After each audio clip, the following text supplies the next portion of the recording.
Just bear with me.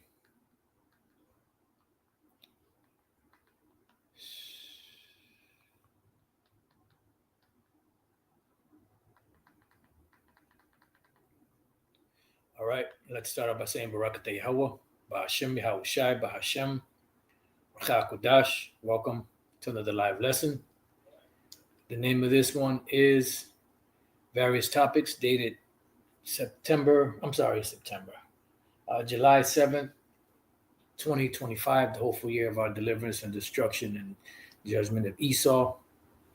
And I really didn't have anything much to go into, but I felt spirit compelled to go into just do a lesson. And I was going to go into the Maccabees, but spirit led me somewhere else. And, brothers been using the chat GPT, and just asking certain questions, and chat GPT is going to either be hit or miss, And one thing I noticed with that is that it like tries to curtail you, from, it just gives you like various different things that kind of throw people off. And most people will just accept whatever they read, But what I did was just a thought came to mind. I said, is the micro C hip the MOTB? As you can see there. It says the idea that a micro C hip might be the MOTB comes from interpretation of Revelation 13, 16 through 18 in the Bible, which says, he causes all, both small and great, rich and poor, free and slave, to receive a mark on their right hand or on their foreheads, and that no one may buy or sell except one who has the mark of the or the name of the beast or the number of his name. And this is in the New King James Version. So it says symbolic view, most mainstream Christian theology. So this is the gatekeeping dogma, you could say doctrine, of worldview Christianity. No, this is how they view it. This is what they teach. This is what the so-called scholars come up with, the conclusion that they come up with. Many biblical scholars and theologians view the MOTB symbolically rather than literally, including, groups like the IUIC, the ISUPK, and others. It's often interpreted as a sign of allegiance or loyalty to evil powers or corrupt system opposing the Most High. And that is a part of it, because you will be joined to that, but it's also something physical. From this view, that the mark isn't a physical object like a micro C hip, but a spiritual or moral decision. So this is what it's saying. But this is, from a major belief perspective in this world Christian view. Now, we know the Lord said that, the way of truth is very narrow, so not everyone is going to accept, the way of truth. All right. So you can't, the scriptures say, follow not a multitude to do evil. So if a multitude is doing evil because everyone is going that decision, that route, does that mean you're going to go down that route? It says literal view, some evangelical or apocalyptic groups. Yeah. And these are ones that have their head screwed on right as far as this prophecy is concerned, because you have a lot of them that know the MOTB is a micro C hip, but then they still teach that watered down Christian dogma, that all nations can be saved. Some Christians believe the mark could be a literal physical identifier, and that's exactly what it is. But the problem is you're not going to find these terms, modern terms, in ancient writings, because they are just that, modern terms, like a barcode, tattoo, or micro C hip, especially given the reference to buying and selling. And these are the keys. This is why years ago, when the Bishop Nathaniel used to go into Revelation 13 and 16, he would read 16, break it down, but a lot of times he wouldn't even read 17, or if he did, he just breezed right through it. Now they're going into it more, dealing with the digital, system, because they see, that what they mocked us about going back to 2009, 2010, now they're seeing it coming to pass. So they're slowly but surely spinning that web. As we had said, I said this 2 years ago at least. I wonder how the IUIC Bishop Nathaniel are going to spin the narrative to say that they always said that the micro C hip was, the MOTB. Anyways, it says with the rise of RFID technology and digital ID systems, real ID, so on and so forth, some speculate that micro C hip implanted or wearable could fulfill this prophecy. And as we speak right now, you have, RFK pushing for what? Wearables, for people to have to wear wearables under the guise of, protecting people's health, make America healthy again. You see? So it's all a trick.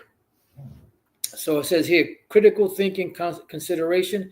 Micro C hips today are used for convenience or medical purposes, not as tools of religious allegiance. And the scripture didn't say anything about a religious allegiance. It just said that you couldn't buy or sell except you had this MOTB. So this is why you got to watch what's being said. You got to watch the dialogue. You got to watch what's being written, because nowhere in what we read in Revelation 13 spoke about a religion. It has nothing to do with religion. It has everything to do with buying and selling. And this is why you have groups like the IUIC saying it's sin in every form, whether religious or political, because they're trying to tie it all into that. But the Revelation 13, 16 to 18 does not mention anything about religion.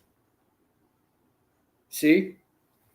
There's no current evidence that anyone is being forced to receive the micro C hip to buy or sell in a religious or authoritarian context. And like I said, you got to remove the religious part out of it because it doesn't mention anything about religion. And yeah, they're not being forced right now, because at this point, when they're setting up the system, it's about deception.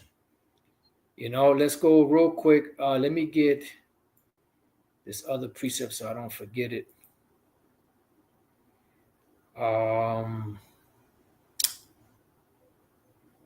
See if damn, knew that was gonna happen. Okay, Barakateh Al-Bashir Mashai came back. All right, so let me just leave that there.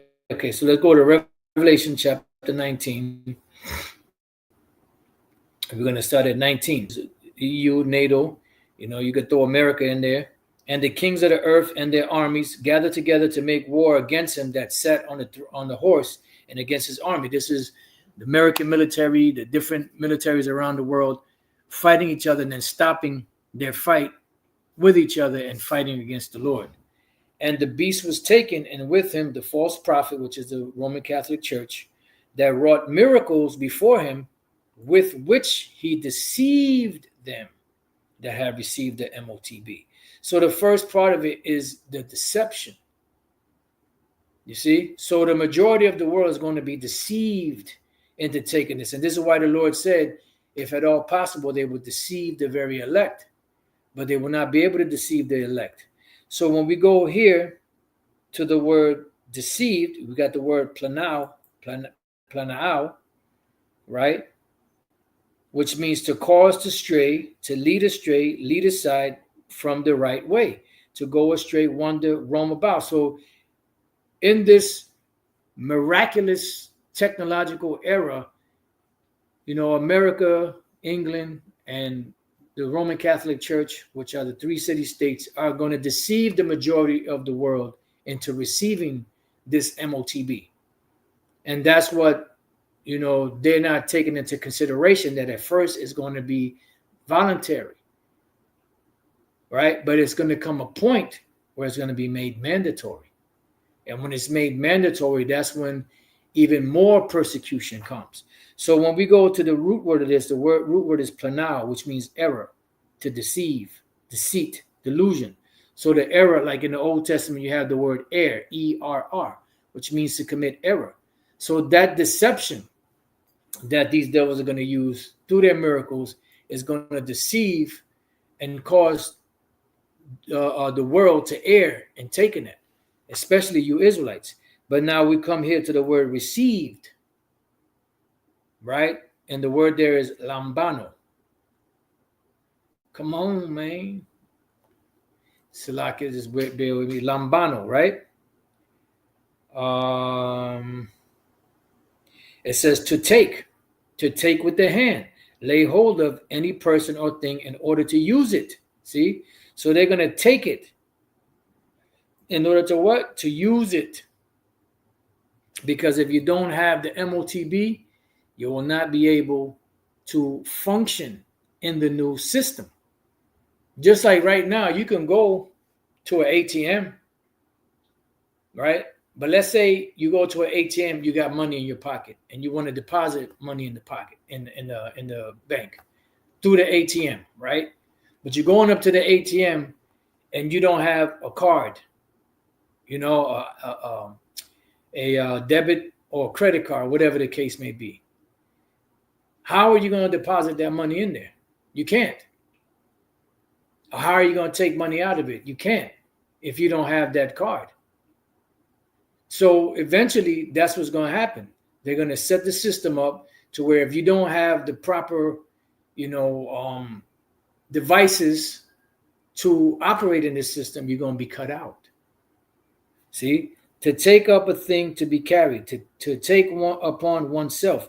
So pretty much, to receive this. So the majority of the world is going to be planao, deceived, into lambano, to receive this MOTB. So at first, it's not going to be made mandatory. It's not going to be forced. And it has nothing to do with religion. Find me the passage in Revelation 13, 16, and 18 that mentions religion, that speaks about in a religious setting. It doesn't. This is stuff that has been, added there by these so-called theologians, scholars, and these bug outs. Okay. Now, eventually, there will be force. Eventually, they will make it mandatory. And how do we know that? Well, Revelation 20 and 4. And I saw thrones, and they that sat upon them, and judgment was given unto them. And I saw the souls of them that were what? Beheaded for the witness of Yahushua, for those that remain faithful, and for the word of the Most High, right? And which had not worshipped the beast, neither his image, neither had received his mark upon their foreheads or in their hands. So there's going to be a point where certain Israelites of the faith, of the truth, it could be me, it could be any one of you brothers out there, are going to be beheaded for not receiving this MOTB. So that means that there's going to come a point where they're going to force it. They're going to make it mandatory. As to at first, the voluntary stage of it is going to deceive the majority of the world to receive this thing. All right.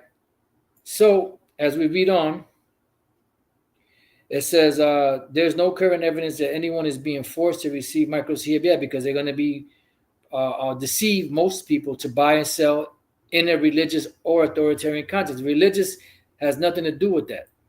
Now, authoritarian, you could add that to it, because this is what Esau's trying to do. They're trying to get a system in place to where they control everything and everybody on the planet. Fear over technology often reflects broader concerns about privacy, surveillance, and loss of control, which are valid to examine but not necessarily prophetic. It is what it is. Is a microchip the MOTB? Not according to most mainstream interpretations. Doesn't make it right, because the majority of people do not agree with it or accept it. Let's go 2 precepts. Let's see if I can remember both.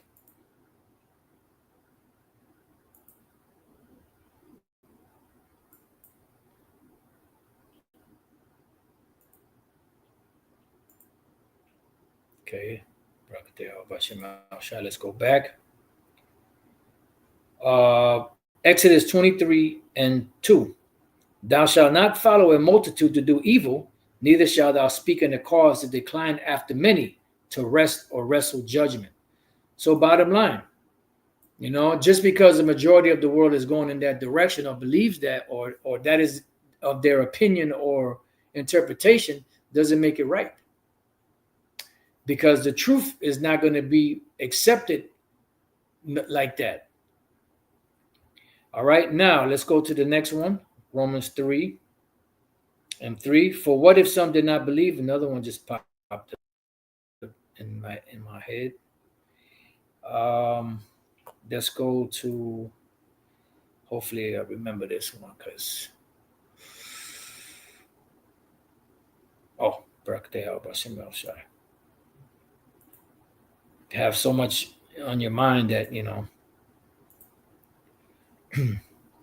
All right, so let's go back. Romans 3 and 3. For what if some did not believe? Shall their unbelief make the faith of the Most High without effect? The Most High forbid. Yea, let the Most High be true, but every man a liar. So if the majority of the world is banking on a lie, then we're not to rock with that, you know. And majority of the world is not going to receive this truth. So their belief and their interpretation is no concern of ours, except to say that they're off. It's false. It says, as it is written, that thou mightest be justified in thy sayings and mightest overcome when thou art judged. Why? Because we're standing upon the principles of the scriptures of the Lord in the proper breakdown. All right. So let's go to one more. Second Ezra 15 and 3. Fear not the imagination against thee, let not the incredulity of them trouble thee that speak against thee. For all the unfaithful shall die in their unfaithfulness. So, bottom line, we're not concerned if you believe it or accept it or not. We're telling you what it is. Evidence is overwhelming. The receipts are overwhelming. You have, a particular group right now scrambling to try to save face because they see the system coming in place. They see that what we've been saying all these years is the truth, beginning with Elder Apostle Tahar on down. And now they're trying to clean it up so that when the time comes, they can put the final spin. If you listen closely, moron, I said they might throw a micro C-hip in there. So we've been saying that it's been the MOTB, but it's all good. So let's go back here. So it says, however, some people believe it could be, especially if it were ever used to control commerce or personal freedom in a coercive way. And that's what it's moving towards.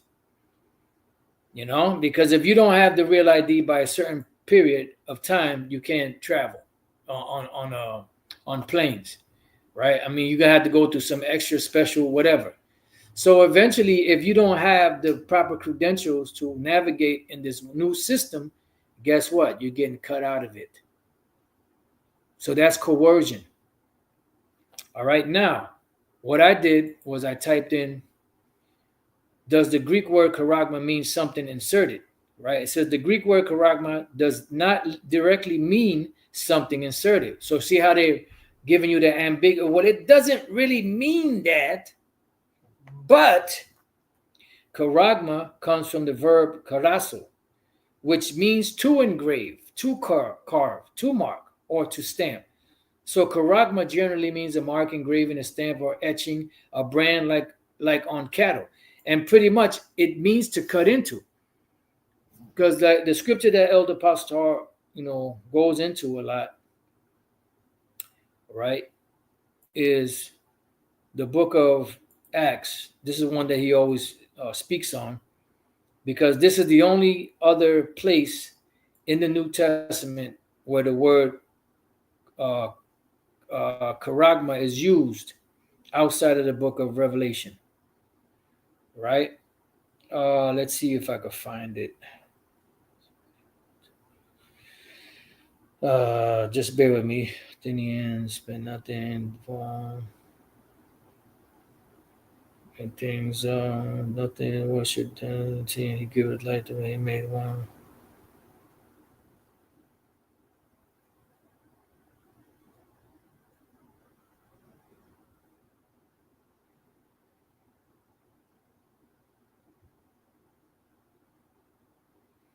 You know what? So let me just do it like this. since I'm here, make it easier. Acts 17:29. Okay, I was close. All right, Acts 17:29. For as much then as we are the offspring of the Most High, we ought not to think that the Godhead is like unto gold or silver or stone, graven by art and a man's device. Right? When you grave something, you have to cut into it. But you see how they're playing around with it. Well, it doesn't really mean to cut into it. Well, what the fuck does it mean then? When you have a chisel or some type of sharp instrument and you're cutting into wood or you're cutting into glass or you're cutting into stone or metals, what are you doing? You're cutting into. Doesn't matter how much you're cutting into or how deep you cut it. It still means to cut into. I would like to see somebody carve, something out of stone without or wood without actually cutting into it with some type of engraving tool. It ain't gonna happen. You have to cut into it. You have to pull pieces out. You have to shape it and mold it. And that's what the idea is. That the charagma is something that's going to be cut into. And then when you go to the different, to the different root words, it even explains it even deeper.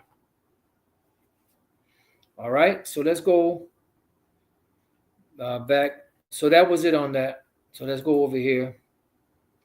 It was often used in antiquity to describe an impression made by a stamp or seal, a mark or symbol of ownership, an image or inscription, especially on coins. But how did they get those? They had to cut into it, not something inserted. The idea of insertion, like an implant, is not part of the core meaning of charagma, and that's why you have what? You have the root words that go into it even further. If someone claims charagma means something like a microchip inserted under the skin, they are extending the meaning metaphorically or interpreting it based on modern concerns, not based on ancient Greek usage. But that's why you have what's known as root words. The root word to charagma goes into the word charax. All right? So it says in Revelation, charagma is used to mark MOTB, like referring to a visible mark, brand, or symbol of allegiance, not something implanted. That's what they're saying, but it means to cut into. Now, what I did was I said, okay, well, does the Greek word stizo mean something inserted? Right? The Greek word stizo also does not mean something inserted. Here's a breakdown, but it does mean to cut into. To prick, to mark by puncturing. So what is puncturing? To cut into. To tattoo, and even when you tattooing someone, the needle has to pierce the skin in order to get, even no matter if it's just surface deep, it's you still cutting into. It comes from the ancient Greek and refers to the act of creating a mark by pricking or puncturing the skin, often for the purpose of identification or punishment. So come on. Branding slaves or criminals. And in this case, it's going to be slaves because they want to make perpetual slaves. Does it mean insert? Not directly. The act of stizo might involve piercing the skin, like in tattooing or branding, but the focus is on the action of marking. But it's still to cut into. And you probably ask, well, why did you go to the word stizo? Because the word is charagma, charax, and grapho. Well, let me show you. Before we get any further, we're going to go straight to the point, which is in the 18th verse of Revelation 13 and 18. Here is wisdom. Let him that hath understanding count the number of the beast, for it is the number of a man, and his number is 603 score and six. And the 603 score 666 does not mean the sixth angel, the sixth trumpet, and the sixth vial, or whatever the hell the IUIC is teaching. And it's not 666 men that are in charge of the world, or whatever the hell the ISUPK was teaching years ago. This is the number of this man's system. And when you go to the Greek here, The Koine Greek, that is, for words for 666 is chi psi stigma. Now, when you go here to the blue letter, it's not going to break it down. It's just going to tell you, these are the different letters. This 22nd, 14th letter, blah, blah, blah, blah, blah. And then you have the word stigma. And it doesn't really break it down what it means. Right? So when we go to Galatians,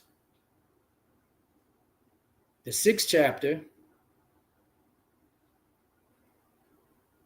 yeah, he says Sleazy E playing games. That's right. Shalom, bro, shalom.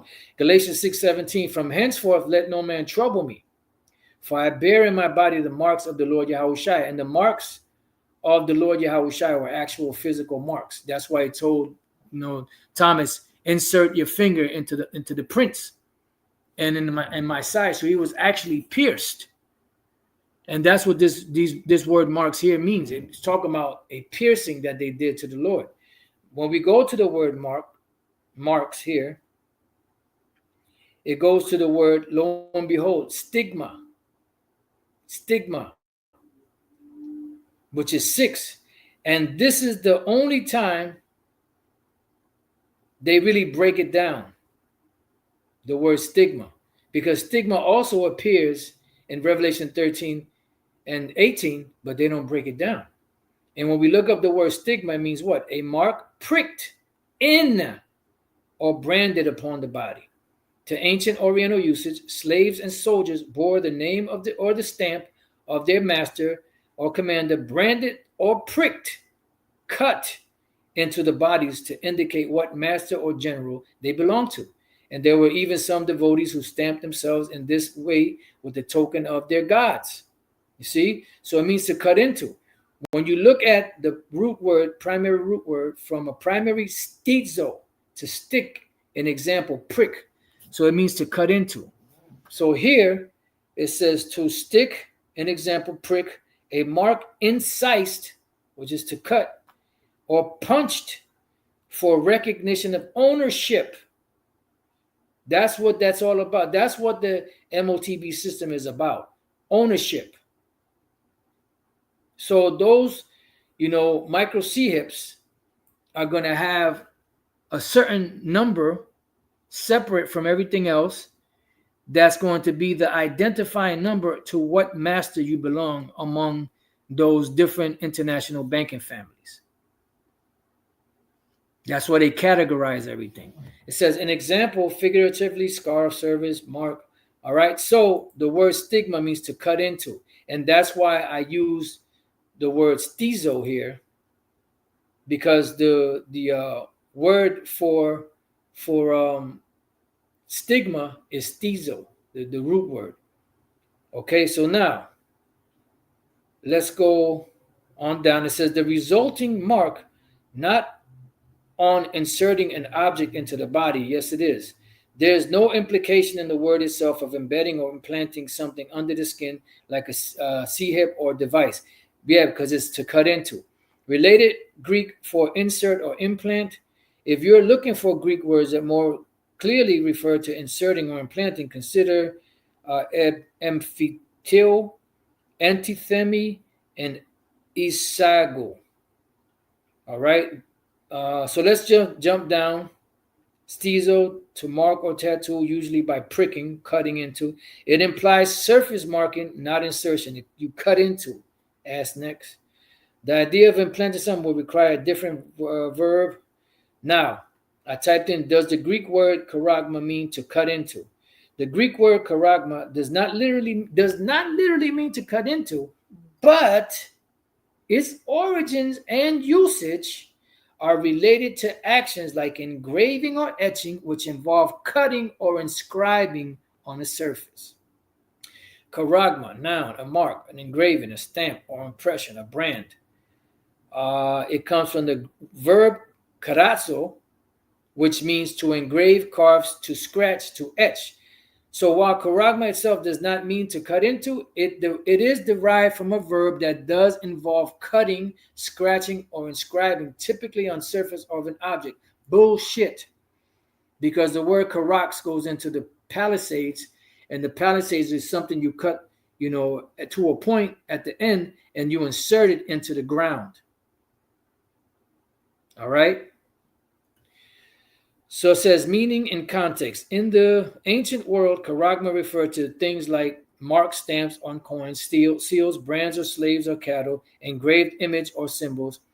In the book of Revelation, boom, boom, boom.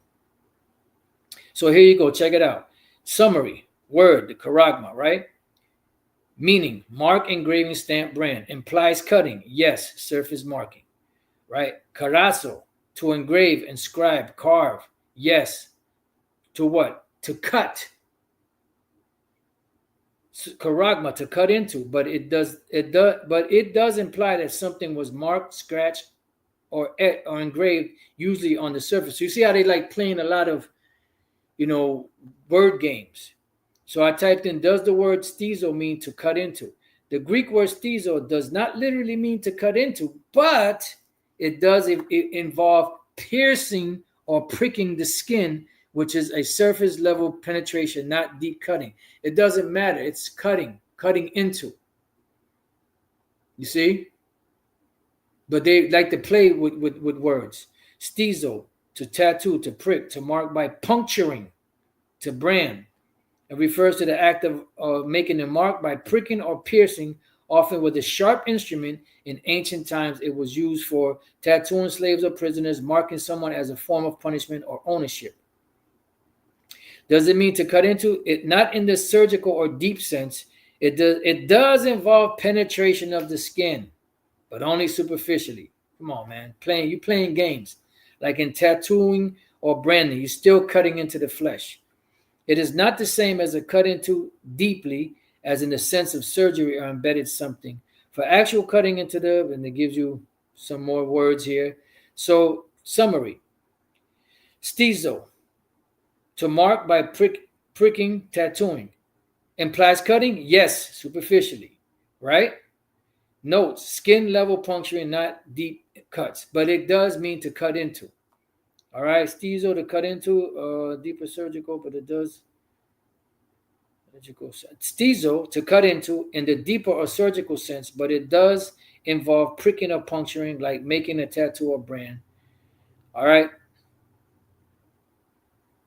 And then I said, does the Greek word karax mean cut into? The Greek word karax does not literally mean to cut into, but it is closely related to the idea of carving, scratching, or trenching, all of which involve cutting or gouging. When you gouge at something, you're cutting into it, usually into a surface.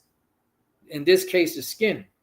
Back then, the Romans used it as an entrenchment, and that's karax is actually in the book of either Luke 19 or Luke, either Luke 19 or Luke 21. let's look that up real quick. Let's go to charagma. Then let's go to karax. Let's go to Luke 19. See? Luke 19:43. For the day shall come upon thee that thine enemy shall cast a trench about thee and compass thee round about and keep thee in on every side. You know what? Let's go to the other translations. NLT. Before long, your enemies will build ramparts against you, your walls, and encircle you and close in on you from every side. The NIV, the days will come upon you when your enemies will build an embankment against you and encircle you. Barricade.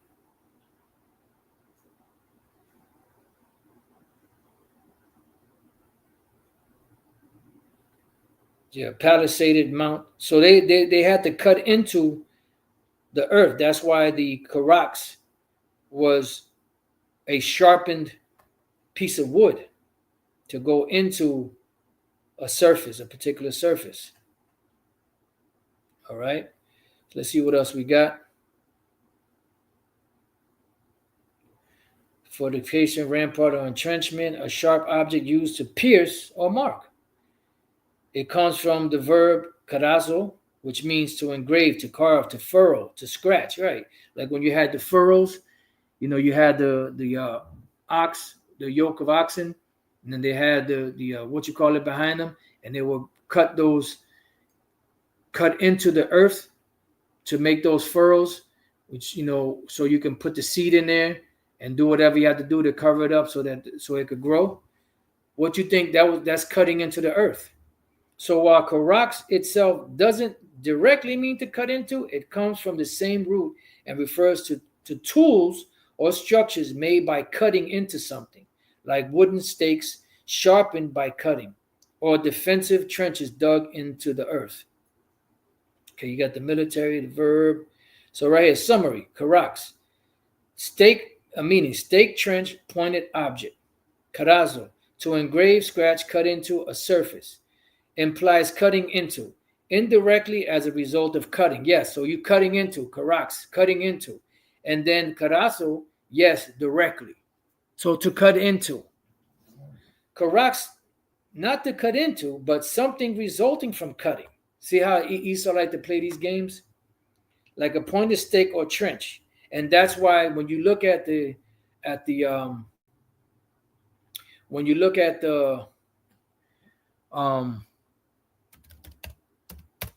picture, goal. God damn. Hell no, fuck out of here.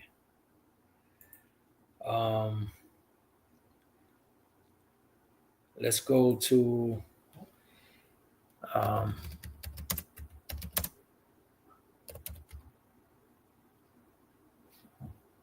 okay.